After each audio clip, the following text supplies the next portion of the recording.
اعوذ باللہ من الشیطان الرجیم بسم اللہ الرحمن الرحیم الحمدللہ رب العالمین والصلاة والسلام علی محمد وآلہ اجمعین واللعنۃ الدائمۃ علی اعداء محمد وآل محمد اما بعد وفقنا اللہ وإیاکم للعلم والعمل الصالحین انشاءاللہ تعالی. عن ابی الحسن الماضی علیہ السلام قال من زار الحسین عارفا بحقہ غفر اللہ ما تقدم من ذنبہ وما تأخر. محترم مومنین کرام اور ناظرین محترم، گفتگو کا موضوع یہ ہے کہ ہم کس طرح سے زیارت امام حسین علیہ السلام کو انجام دیں کہ ہماری زیارت قبول ہو جائے. ہر انسان کوئی بھی عمل انجام دیتا ہے، نماز پڑھتا ہے، روزہ رکھتا ہے یا کوئی بھی نیک کام کرتا ہے تو اس کی یہ خواہش ہوتی ہے اور تمنا ہوتی ہے اور بلکہ ہونی بھی چاہیے کہ وہ اس بات کا یقین حاصل کرنے کی کوشش کرے کہ اس کا یہ عمل قبول ہوا ہے اور اللہ نے اس عمل کو قبول کر لیا ہے. یہاں پہ 3 شرائط جو ہیں وہ اہم ہیں قبولیت کی. ان میں سے پہلی کا نام معرفت امام حسین ہے، دوسری شرط کا نام اخلاص ہے اور تیسری شرط کا نام تقوی ہے. یہ 3 اہم شروط ہیں، ان کے اوپر انشاءاللہ ہم گفتگو کریں گے تفصیل سے. لیکن سب سے پہلے جو مقدماتی طور پہ ہے وہ 2 اہم سوالات ہیں اور 2 اہم چیزیں ہیں کہ جس کی وضاحت ضروری ہے. سب سے پہلے تو یہ ہے کہ کیا انسان کوئی بھی عبادت انجام دے، چاہے وہ زیارت امام حسین علیہ السلام ہو کہ جسے روایات میں افضل الاعمال سے تعبیر کیا گیا ہے، یا زیارت امام حسین علیہ السلام کے علاوہ کوئی بھی نیک عمل ہو، کیا انسان کو اس عمل کے اوپر بھروسہ کر کے یہ یقین رکھنا چاہیے کہ میرا عمل 100% قبول ہوگا؟ کیا یہ یقین رکھنا درست ہے ایک مومن کے لیے یا یہ یقین رکھنا درست نہیں ہے؟ اگر ہم روایات اہل بیت علیہم السلام کی طرف جائیں تو وہاں پہ ہمیں اس بات کی مذمت ملتی ہے کہ کوئی انسان 100% اپنے عمل کے اوپر بھروسہ کر لے اور یہ یقین رکھ لے کہ میرا عمل تو یقیناً کیا قبول ہو گیا ہے. 100% انسان اور مومن کے لیے اپنے عمل کے اوپر بھروسہ کرنا اور یقین رکھنا اس کی روایات میں مذمت آئی ہے. اور احادیث کی کتب میں پورے باب اس باب کے اوپر اور اس موضوع کے اوپر باندھے گئے ہیں کہ ایک مومن کے لیے یہ ضروری ہے اور ایک مومن کی یہ نشانی ہے کہ وہ ہمیشہ رجا اور خوف کے اندر رہتا ہے. رجا یعنی اللہ سے امید بھی رکھتا ہے کہ اللہ اس کے اعمال کو قبول کرے گا، اور پھر خوف کی حالت میں بھی رہتا ہے. اور انہی ابواب کی روایات میں سے چند ایک روایات میں یہ بات بھی موجود ہے کہ جس میں امام علیہ السلام نے یہ فرمایا تھا کہ اگر کوئی انسان ثقلین یعنی جن و انس جتنی نیکیاں بھی انجام دے تو پھر بھی اس کے دل میں خوف رہنا چاہیے، وہ اللہ کے عذاب سے کبھی بھی اپنے آپ کو محفوظ نہ سمجھے. اور اگر کوئی ایک ایسا انسان ہو کہ جو مکمل طور پہ گناہ انجام دے اور ثقلین جتنے گناہ انجام دے یعنی تمام جن و انس کے گناہ وہ انسان انجام دے تو پھر بھی اس کے دل میں امید اور رجا رہنی چاہیے کہ اللہ کی رحمت اسی بھی شامل حال ہو سکتی ہے اور وہ مایوس نہ ہو. لہذا جو نیک عمل کر رہا ہے اس سے بھی یہ نہیں کہا کہ تم بھی 100% اللہ کے عذاب سے محفوظ ہو جاؤ اور یقین کر لو کہ میرے عمل تو قبول ہیں. اس سے بھی کہا کہ تمہیں بھی خوف کی حالت میں رہنا ہے اور رجا یعنی ایک امید رکھنی ہے، اللہ سے اچھا ظن رکھنا ہے، یقین کی وہاں پہ بھی بات نہیں ہے. اور جو گناہ گار انسان ہیں انہیں بھی منع کیا کہ تم بھی اللہ سے مایوس نہ ہو جاؤ، تمہیں بھی اللہ کے اوپر امید رکھنی ہے. تو یہ کیا مومن کی خاص نشانی ہے.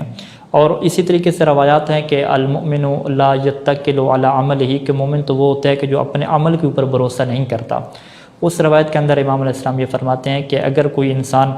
ایسا ہے کہ جو اپنی تمام عمر کو تکلیف میں ڈالتا ہے اور اپنی تمام زندگی اللہ کی عبادت میں گزار دیتا ہے، پھر بھی اس کے لیے یہ جائز نہیں ہے کہ وہ اپنے عمل کے اوپر بھروسہ رکھے، بلکہ اس کے لیے ضروری ہے کہ وہ اللہ کی رحمت اور اللہ کے فضل کے اوپر کیا بھروسہ رکھے. اس کی وجہ ہمارے سامنے بالکل واضح ہے کہ ہم کسی بھی انسان کے ساتھ اگر کوئی نیکی کرتے ہیں، یعنی ہم اس بات کو سمجھنے کے لیے ہم یہ مثال دے رہے ہیں کہ اگر فرض کریں کہ ایک بڑا انسان ہے اور میں چاہ رہا ہوں کہ میں اس کے ساتھ کیا ہے کوئی اچھا کام کروں اور نیکی کروں، اور میں اس سے کہوں کہ بھی ایسا کریں کہ آپ مجھے کہیں پیسے دیں، میں نے آپ کو کیا گفٹ دینا ہے، ہدیہ میں نے آپ کو دینا ہے. میں نے اس سے پیسے لیے، پھر پیسے لینے کے بعد میں نے کہا کہ اچھا ان پیسوں سے جو ہے وہ گفٹ خریدنا ہے تو آپ اپنے نوکر کو بھیجیں کہ وہ کیا اس سے گفٹ خرید کے لے آئے. نوکر کے گفٹ خرید لے آیا، پھر وہ جو نوکر گفٹ لے کر آیا تو پھر میں نے جب وہ گفٹ دینا چاہا تو میں نے کہا کہ چلیں یہ نوکر کے ہاتھ کیا میں اسے گفٹ دیتا ہوں. یعنی پیسے بھی اسی بندے کے جس کو میں نے گفٹ دینا ہے، نوکر بھی اسی کا، اسی نے خرید کے دلوایا، سب کچھ وہی کام کر رہا ہے، پھر میں کہوں کہ بھئی میں نے تو بہت اچھا اور نیک کام کیا ہے، تو اس سے کہا جائے گا کہ نہیں، تم نے نیک کام نہیں کیا، تم نے اچھا کام نہیں کیا۔ اچھا کام تب ہوتا کہ جب تم اپنی طرف سے کچھ حصہ ڈالتے، اپنی طرف سے کچھ پیسہ ڈالتے اور کچھ اپنی کوشش کرتے۔ اب اللہ کی عبادت میں بھی یہی بات آتی ہے کہ جب ہم اللہ کی عبادت کرتے ہیں تو کیا ہم اپنی طرف سے کچھ دے رہے ہیں، اپنا حصہ کچھ دے رہے ہیں؟ ہم تو اپنا کچھ بھی نہیں دے رہے۔ اگر ہم اس جسم سے عبادت کر رہے ہیں تو یہ جسم بھی اللہ کا دیا ہوا ہے، یہ جو طاقت ہے جسم کے اندر یہ بھی اللہ کی دی ہوئی ہے، اور جس ذہن اور عقل سے ہم سوچ رہے ہیں وہ عقل بھی اللہ کی دی ہوئی ہے، جس زمین پہ ہم عبادت کر رہے ہیں وہ زمین بھی اللہ کی ہے، اور جس ہواؤں میں ہم سانس لے رہے ہیں وہ ہوائیں بھی اللہ کی ہیں، سب کچھ اللہ کا ہے۔ تو جب ہم سب کچھ اللہ کا ہی اسے واپس کر رہے ہیں تو ہم اپنی طرف سے کیا دے رہے ہیں؟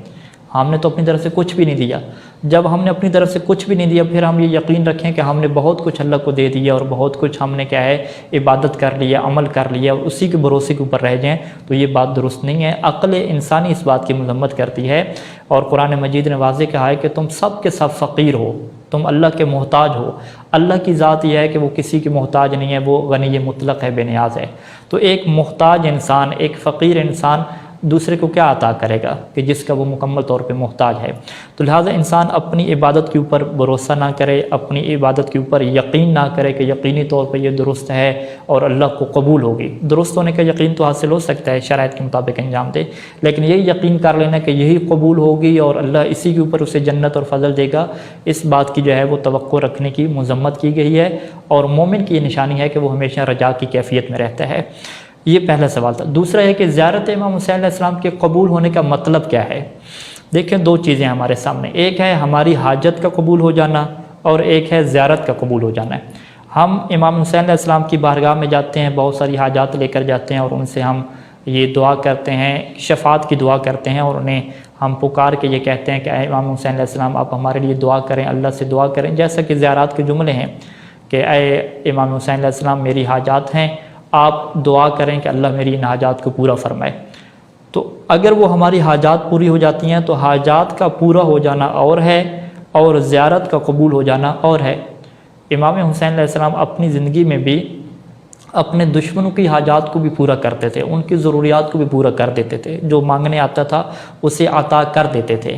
لیکن اس کی حاجت کے پورے ہونے کا یہ مطلب نہیں ہے کہ اس کی زیارت قبول ہو گئی ہے اور وہ امام حسین علیہ السلام کے نزدیک ایک مقبول انسان اور ایک اچھا انسان شمار ہو گیا، یہ اس کا ہرگز مطلب نہیں ہے۔ لہٰذا ہم یہ توقع نہ کریں کہ اگر ہماری حاجت کوئی پوری ہو گئی ہے تو ہم یہ کہیں کہ ہماری زیارت امام حسین قبول ہو گئی ہے، اور اگر حاجت قبول نہ ہوئی تو ہم کہیں کہ زیارت قبول نہیں ہوئی۔ نہیں، حاجت کے قبول ہونے اور حاجت کے قبول نہ ہونے سے زیارت امام حسین علیہ السلام کے قبول ہونے کا کوئی تعلق نہیں ہے۔ زیارت امام حسین کے قبول ہونے کا مطلب کیا ہے کہ ہم امام حسین علیہ السلام کے نزدیک مقبول ٹھہریں، اور امام حسین علیہ السلام ہمیں اپنا کہیں کہ یہ تو ہمارا بندہ ہے اور ہم نے ان کی ملاقات کو قبول کیا ہے۔ اب یہ دو نکات واضح ہونے کے بعد ہم آتے ہیں ان شرائط کی طرف کہ کون سی ایسی شرائط ہیں کہ جس کے اوپر ہم رجا اور یہ امید رکھ سکتے ہیں کہ انشاءاللہ ہماری زیارت قبول ہوگی اور ہم مولا حسین علیہ السلام کے لیے مقبول مومن ٹھہریں گے، مقبول ان کے محب ٹھہریں گے کہ جنہیں انہوں نے قبول کیا ہوگا اپنی بارگاہ میں۔ حاجات سے قطع نظر، حاجات تو قبول ہوتی رہتی ہیں، نہ بھی ہوں، ان سے زیارت کے قبول ہونے کا کوئی تعلق نہیں ہے۔ تو پہلی چیز ہے وہ معرفت ہے کہ جس سے ہم نے گزشتہ گفتگو میں واضح کیا تھا کہ اہل بیت کی نگاہ میں معرفت کا تعلق عمل سے ہے۔ اگر عمل ساتھ ساتھ ہے تو اسے معرفت کہا جائے گا، اور اگر عمل نہیں ہے تو اسے معرفت بھی نہیں کہا جائے گا، اسے علم بھی نہیں کہا جائے گا، بلکہ ایسے انسان کو مولا امیر المومنین علیہ السلام کی نگاہ میں جاہل سے تعبیر کیا گیا ہے کہ یہ بندہ عالم بھی نہیں ہے، عارف بھی نہیں ہے، بلکہ یہ تو کیا ہے، جاہل ہے۔ پہلی چیز تو یہ ہے کہ امام حسین علیہ السلام کی ہم معرفت حاصل کریں، ان کے فرامین، ان کی احادیث، ان کی سیرت، ان کو جاننے کے بعد اس کے اوپر ہم عمل پیرا ہوں۔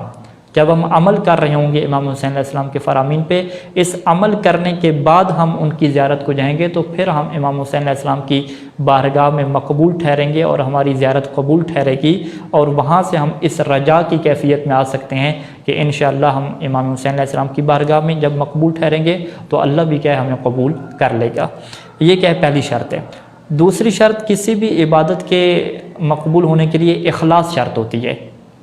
بلکہ فقہ